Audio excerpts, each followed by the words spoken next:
You're listening to Men of Abundance, episode 71 with Jim Bannon. There's two quotes that I published today and I live by.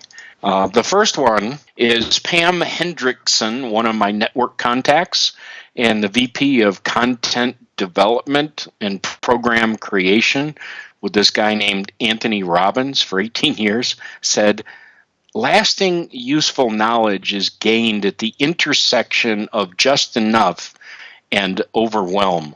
And I believe her. You know, every day I'm accused of hitting people with a fire hose. And the other one is from a guy who's been really good to me. His name is Tim Stewart. His quote is, this is beautiful.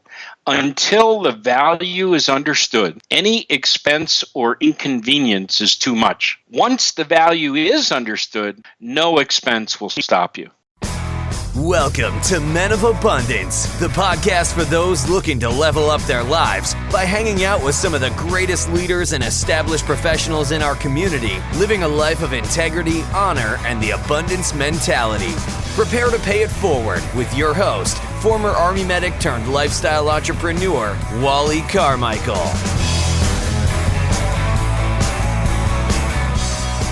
What's up, Men of Abundance? Man, it has been one hell of a week. I'm telling you, I am so far behind. I am editing this episode on a Saturday afternoon. It should have been out already on Thursday. I was actually doing pretty good. I batched quite a few episodes, 3 or 4, and I pushed them out. I had them already published, and then it just caught up with me. And the week got super busy. I was supposed to have this episode edited over a week ago, actually earlier last week, and I didn't get to it, and I just didn't get to it. And then things got caught up, and here I am on a Saturday afternoon, should be sitting out on the beach doing something else, but I owe it to you guys to get these episodes out on a timely manner, and I failed you this week. I apologize for that. I really do. And I'll make it up to you for sure. The way I'm going to do that is I'm going to be putting out 2 episodes this next week. At least 2 episodes are going to publish this next week. This one is going to publish, then I'm going to have 2 more published in the next week. And I'm going to get back on track, and I'm going to batch some episodes that are already recorded. And I'm telling you, some amazing, super amazing conversations that are truly going to change some people's lives because of these conversations. Very dynamic people I've had conversations with, and I cannot wait to get these out to you. So make sure you subscribe at menofabundance.com under any one of the podcast players. You can see where you can leave a rating and review. You can subscribe on iTunes, or you can subscribe on Android, or just listen to the episode right there at the website.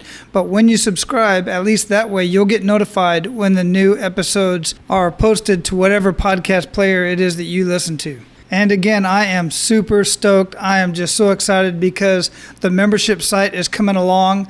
The Men of Abundance Society is just about ready to launch. I know some of you are just sitting on the edge of your seats waiting for this. I am too, man. I really am, and I cannot wait to expose this thing to everybody so that you all can get in there and we can start making some changes, not just in our lives, in our personal lives, but in the lives of men around the world.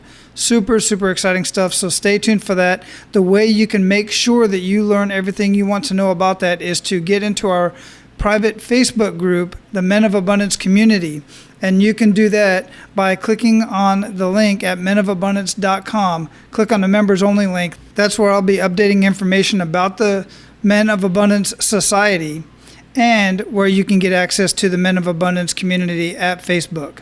Now, our featured guest today is one unique individual. He has done business with some very well-known businessmen. I'm not going to spill the beans right here and give a spoiler alert. I'm going to let him explain all of that to you, but I'm pretty sure that you know by now that I really like learning how people not only make money, but actually make a true living with all the various vocations, jobs, and just ways to serve the community and add value to other people. And I'm here to tell you, our featured guest today has had many different vocations, many different jobs in his life. He's got one heck of a background. And our featured guest today is bringing back QR codes. If you don't know what QR codes are, you're going to find out, and you may find out a way to help you in your business if you do in fact have a business or thinking about getting a business. And one of the things that he's going to talk about is how to bring your offline market into your online business. I may have gotten that wrong, but we're going to talk more about that here in just a minute. Men of Abundance, I want to introduce you to Jim Bannon. Jim, welcome to Men of Abundance, man. How you doing? Oh, Wally, I am so honored to be here. I've been looking forward to this, and now the time has finally come. It has finally come. Where are you at in the world? I am in Phoenix, Arizona, a place called Santan Valley, and we just got back from the International FMCA, Family Motor Coach Association rally in Chandler. What a ball. I'll tell you what, we're gonna have a lot to talk about either on the show or offline. We are limited on our time here, but I'm a little bit familiar with Phoenix, Arizona, considering I was born and raised there and left there when I was 20. And the other thing that I like that you said right there is the motor coach. If my wife and I ever get off this rock out here in the middle of the Pacific, one of our dreams is to buy a motor coach and travel all over the United States. So we have that in common for sure. Great dream. Go chase it. Yeah, we're definitely after it. That is if we ever get off this island, if we ever decide to leave, because there's no use in having one here, that's for sure. Nowhere to go. But before we get too much into the show, Jim, I really like to start out the show the way I start out pretty much every single morning, which is with an attitude of gratitude. What do you have to be grateful for today, Jim? I have a tremendous gratitude for cancer survival for 3 out of 4 members of my family. That's huge. Yeah, I battled that in my family as well. Unfortunately, a couple friends have made it, but most of my family members, all my family members that battled with that did not win. Actually, I take that back. My mother did win lung cancer early on. Quit smoking on the spot on the day of diagnosis. Then later, 8 years later, ended up with brain cancer, and that's what ended up taking her. But that's definitely a lot to be grateful for sure, because that does touch me personally. So, I talked a little bit about what you have going on, and we're going to get into your QR codes and everything you have going on with that, which is very intriguing to me. But here at Men of Abundance, we like to get to know the man behind the greatness and the man behind the abundance. Can you tell us a little bit about yourself other than where you're from or where you're at now, and kind of leading into what you got going on today? Well, I've, like anybody with these gray hair, I've lived a very exciting life. It's been a roller coaster. I was the youngest manager in the history of the McDonald's Corporation, so watching the Founder movie has really been interesting. But I grew up, I was in the computer business at first with Singer Business Machines, the old Frieden calculator company, and then moved into General Electric and had a wonderful career. Very young guy, was 30 years old, put my arm around the richest man in the world and said, trust me, and the rest is history. You might know his company called Walmart. And then went on and did a lot of other things and finally needed a job. And a guy that I promoted out of East Lubbock, Texas, was a vice president of Square D. And when he heard I was looking, he said, hey, come work for us. So I joined Square D and was part of the team that wrote a marketing plan for structured wiring in America to create data, video, audio networks in the home that didn't exist before. We were in the middle of a $4 billion merger. That's B with a billion. And the European Trade Commission went thumbs down right after 9/11, and they wiped out my job. So I soon became the best known unemployed guy in Chicago. So what was it like? What was you doing when you was sitting down and talking with Sam Walton? Well, I introduced halogen headlights, and he said, what's my cost? And I told him, he said, no, not retail. What's my cost? It was so out of the box, but we revolutionized the industry. Had the pleasure of taking, we started with 3 out of the top 15 mass merchandisers as clients. And within 6 months, we had 15 of 15. And clearly, you know what halogen is today, but if those calls didn't go well, it would have been a technology that never got introduced. Right, absolutely. And one other thing, I personally love this story, and I would like if you shared this story because my wife and I are such big fans. I understand that you had a run-in at some point in your life, and it later on carried on later in your life somewhat with Bette Midler. Yeah, the short version of the story is we got snowed in together when I was getting transferred from Cincinnati to Cleveland. My wife was 9 months pregnant. There were only 25 guys in the bar. I heard this band that was not your normal Holiday Inn band. I went up and I said, I said to my friend, "Is that Bette Midler over there?" And he goes, "Yeah." So I went up to her and started talking, and I got the nose in the air, like I'm not worthy. And I said, "Whoa, I'm really sorry that your concert at the front row got snowed out, but we've all got problems, and I'm not treating people like dirt. My wife's 9 months pregnant, and I'm stuck here." And she said, "Is that true?" And I said, "Yes."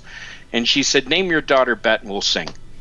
So she did. She put on a full concert in the bar, and I was a striving professional musician, not very good. So she and I stayed up with the organ player till 3 a.m, reminiscing about how hard it was to break into the business.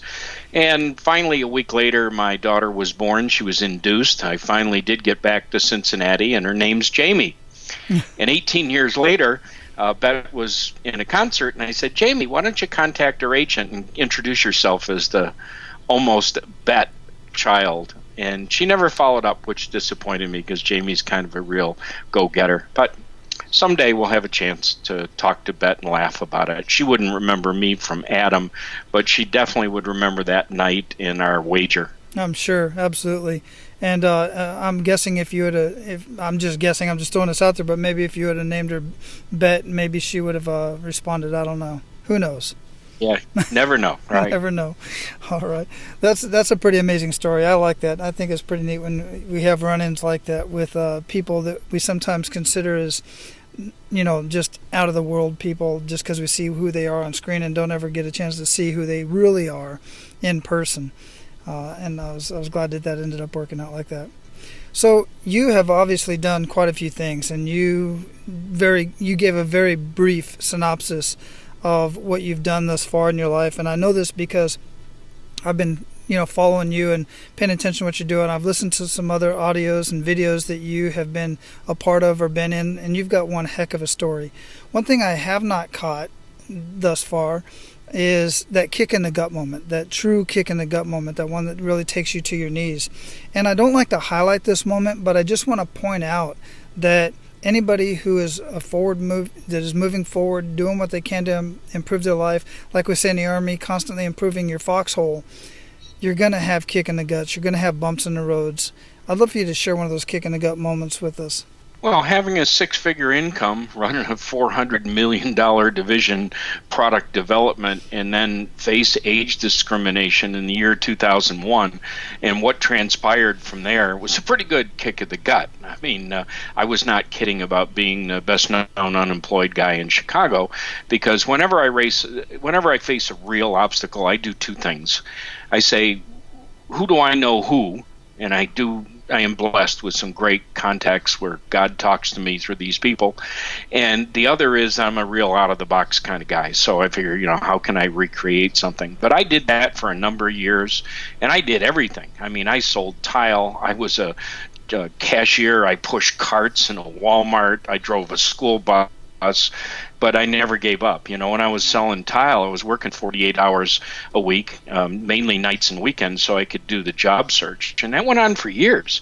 I sold countertops. I went from an industry I never knew. I built up where I was highly respected with every builder in Chicago.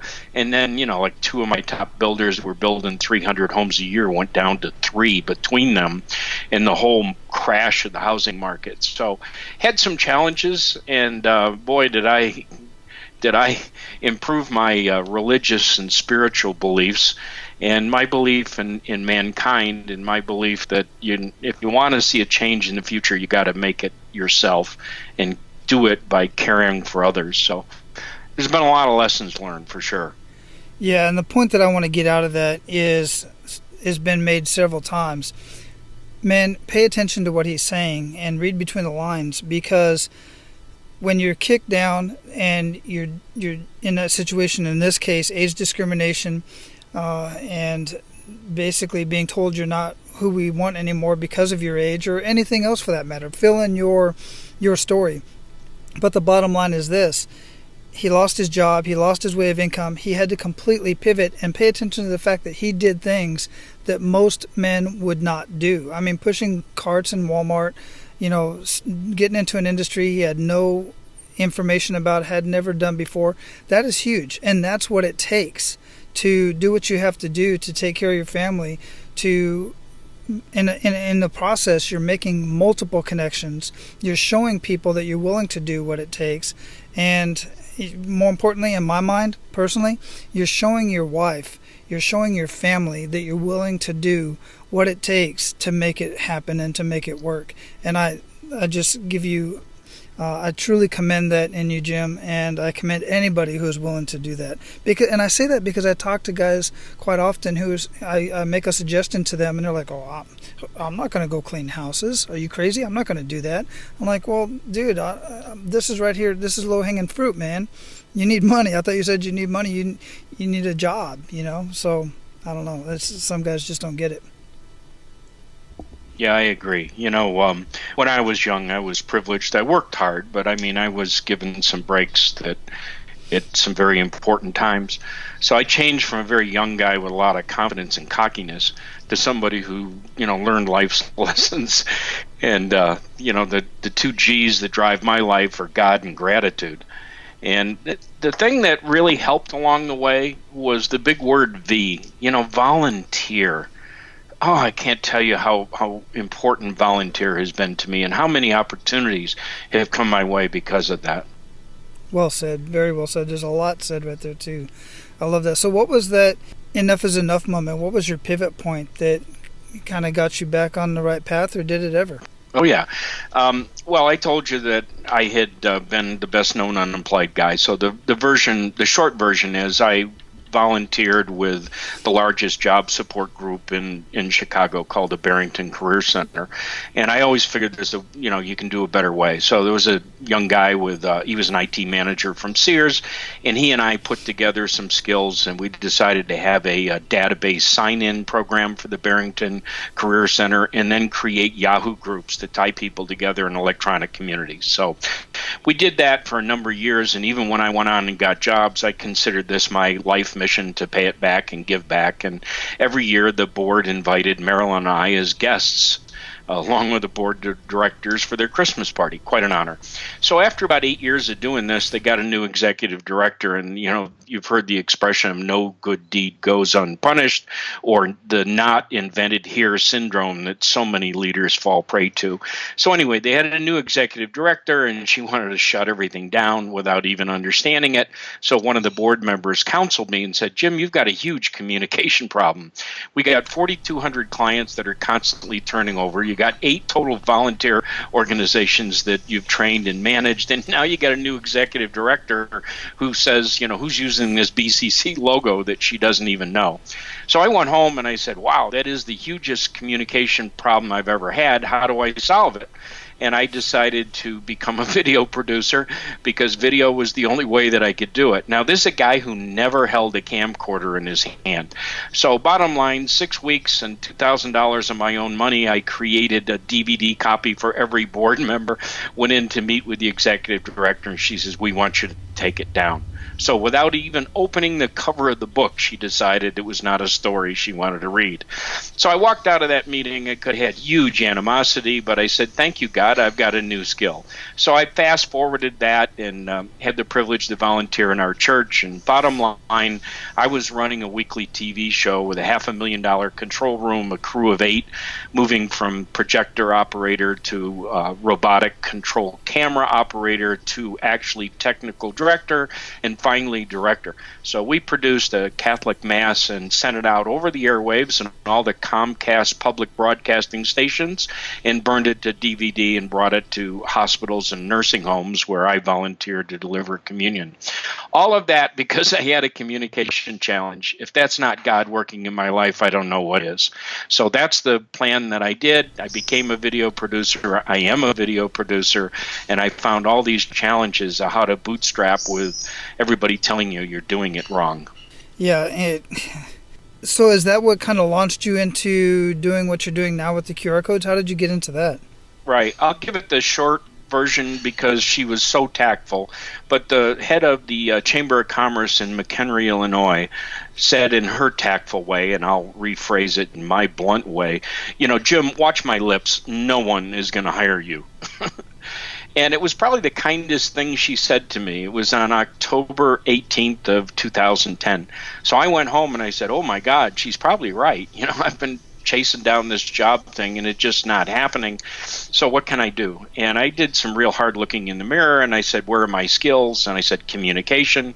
What are the trends? The internet, social media, video. How do I put all those together? And I laid out a vision map on that day that I've been chasing ever since.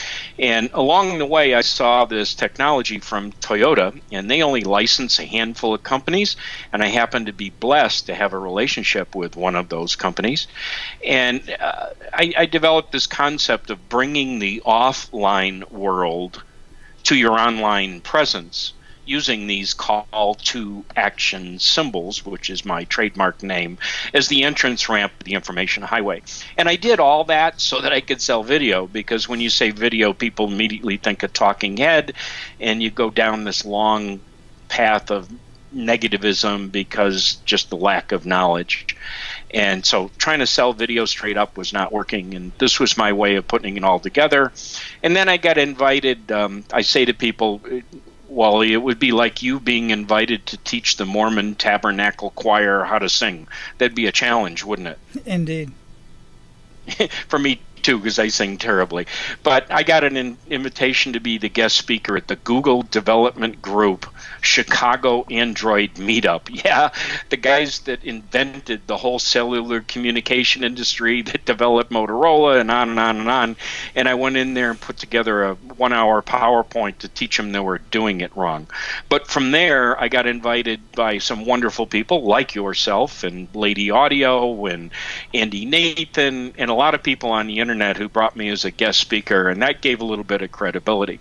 But more importantly is this platform that I was using, and I laughed because the phone call I got one day is, Jim, this is David Harper. I don't want you selling my software. And I said, well, first of all, good morning. Who is this?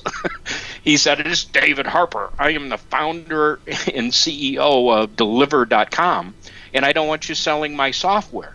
And he said, I'll give you one thing. He says, I don't talk to people. I got people in my organization to talk to people, but I wanted to talk to you because you've been absolutely honest and totally transparent. I just can't figure out what you're doing. And after a 2-hour conversation, he said, let me lay the resources in my company at your feet. And by the way, who's that partner of yours in New York? I want to do it for her too. So we built a relationship that is absolutely arm's length. We talked about affiliate, but I said, no, I want to be the best salesperson you never paid.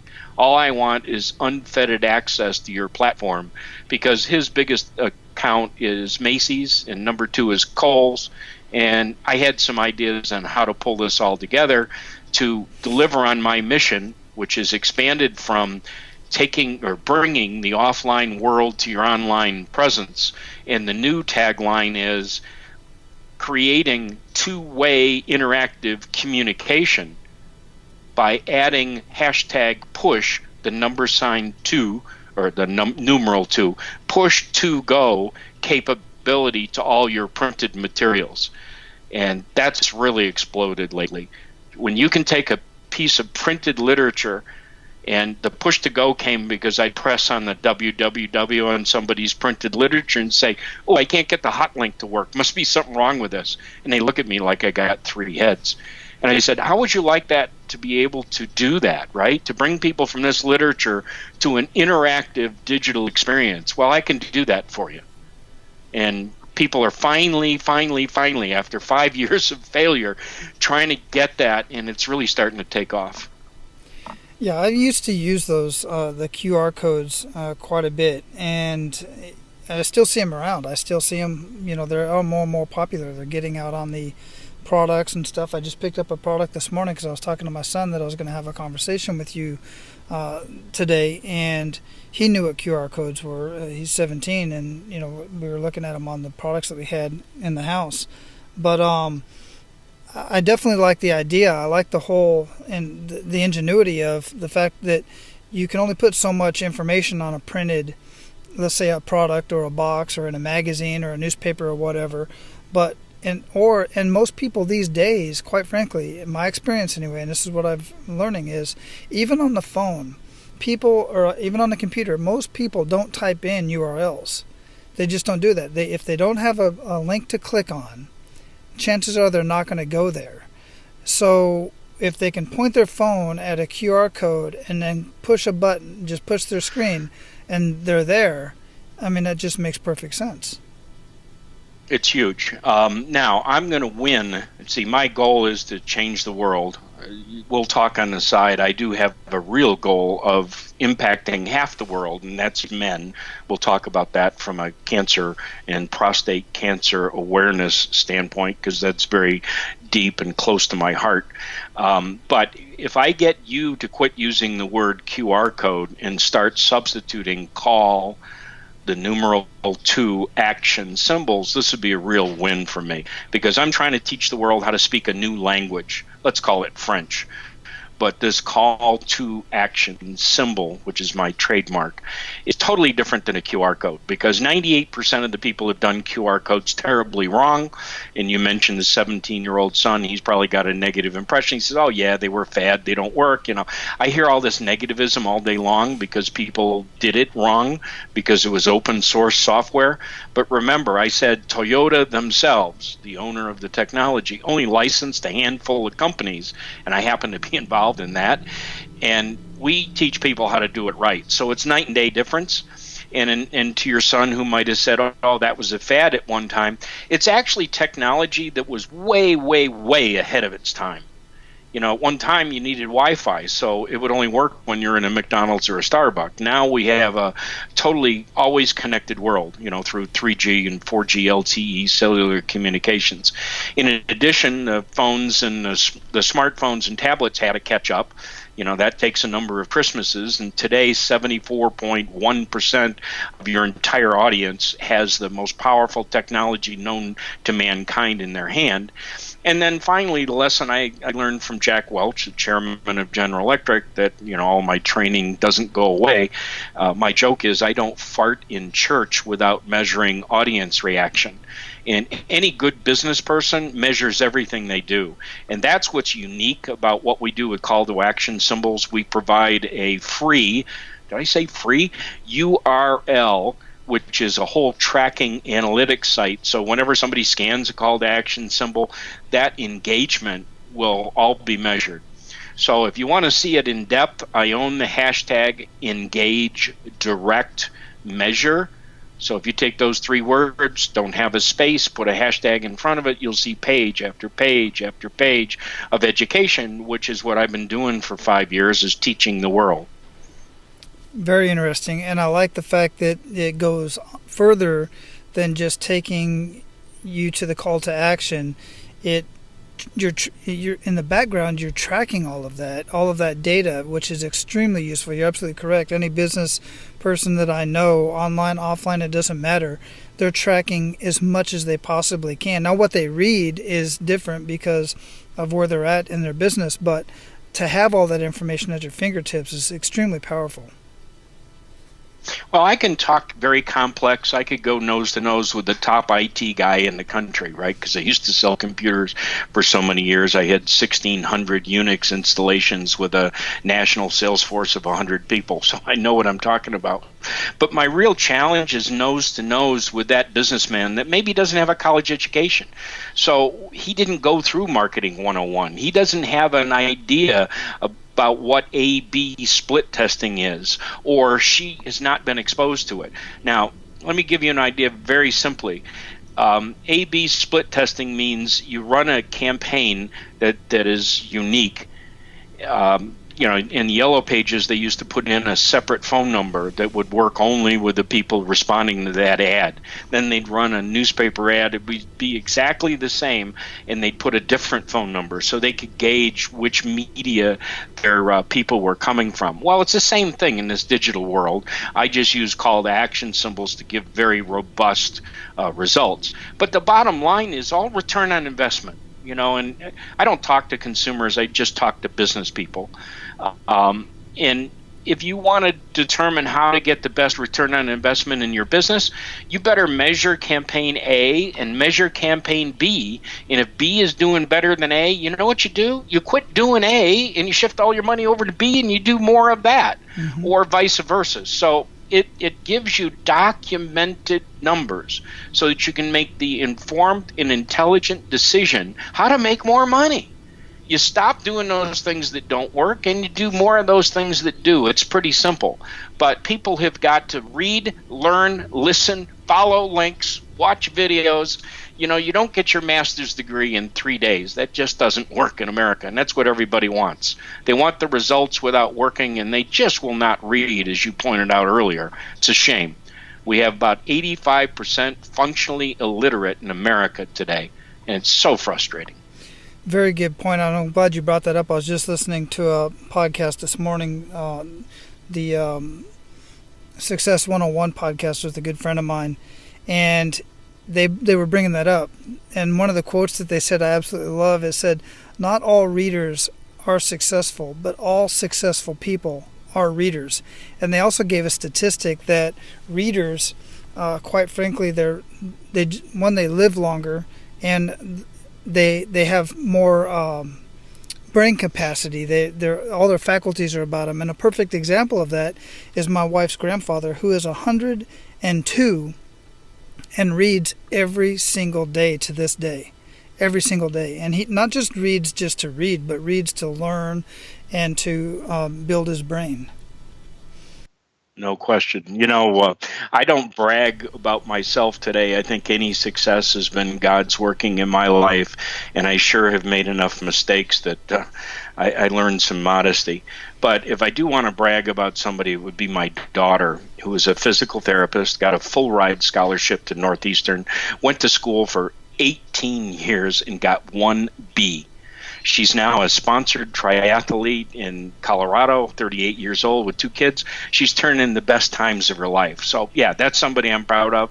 But it all started with my wife reading to her when she was a little baby and, you know, read book after book after book. And that's what changed her life. And, of course, now her daughter at 8 years old has been reading for years.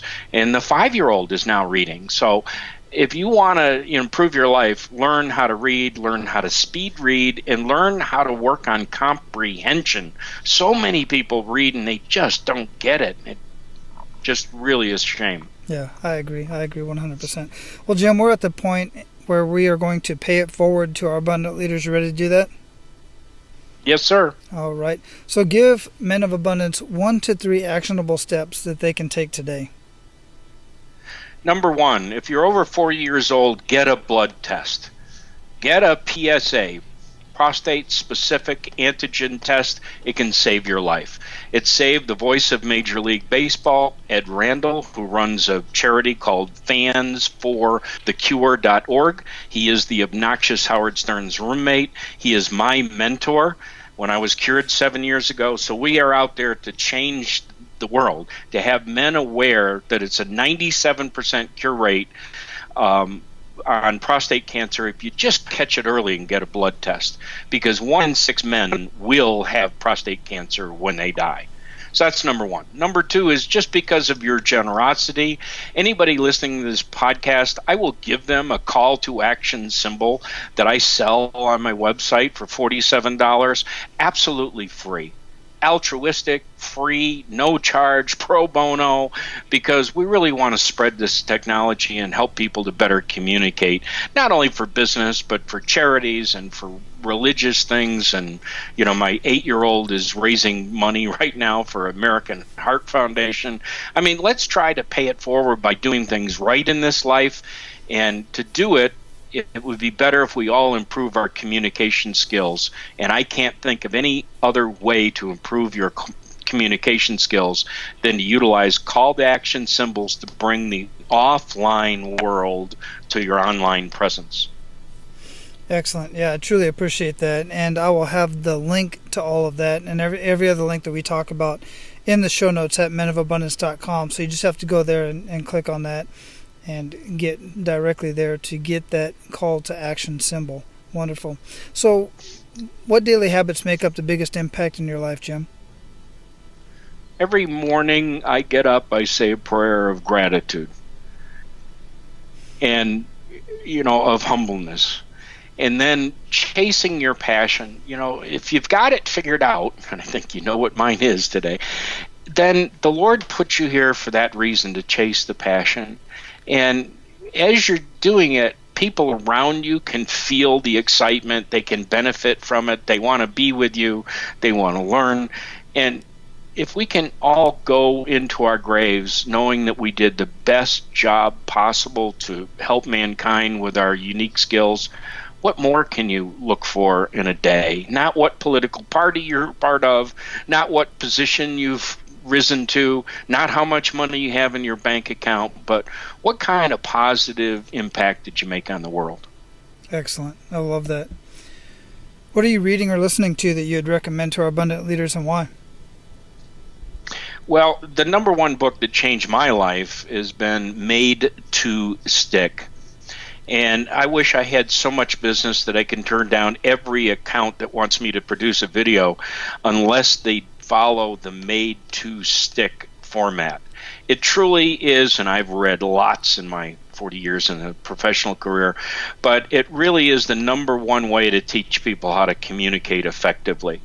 And my mentor, the guy that I bought the video training program from, if I can do a shout out, Miguel Hernandez from Grumo Media, put his whole course together based on the success formula spelled out in that book. And he's so anal, he actually measures every line in his script against that formula.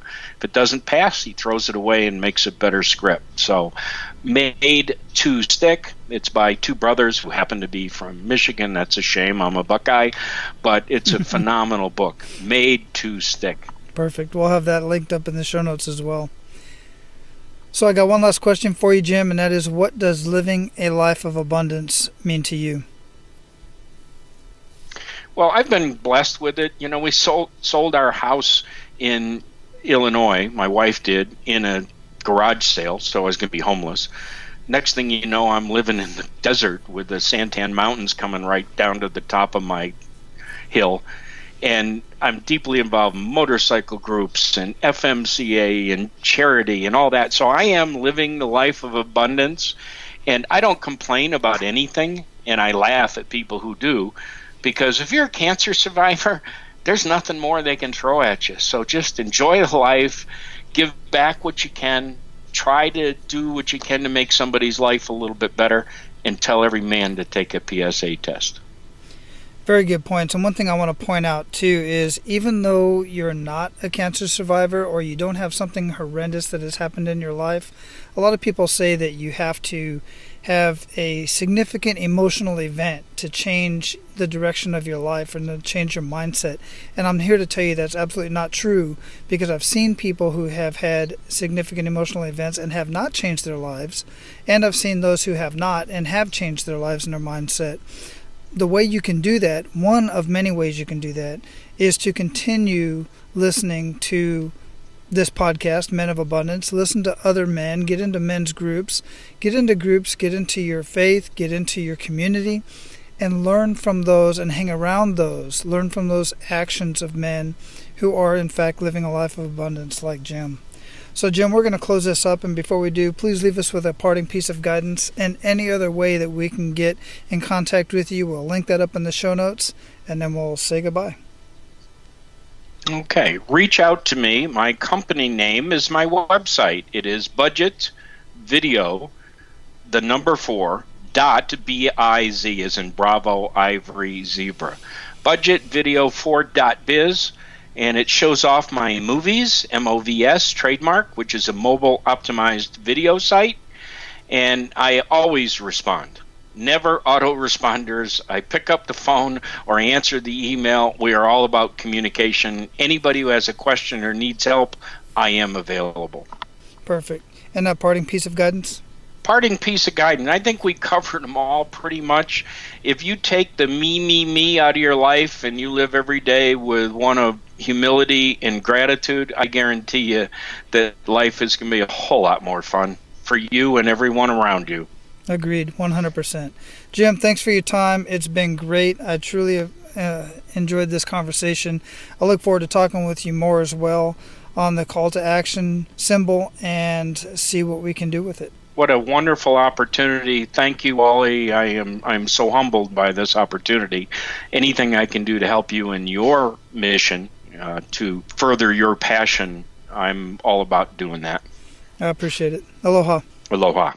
Guys, one thing that I get from that conversation is never, ever give up. I mean, look at Jim. Let's look at his age, and let's be honest about this.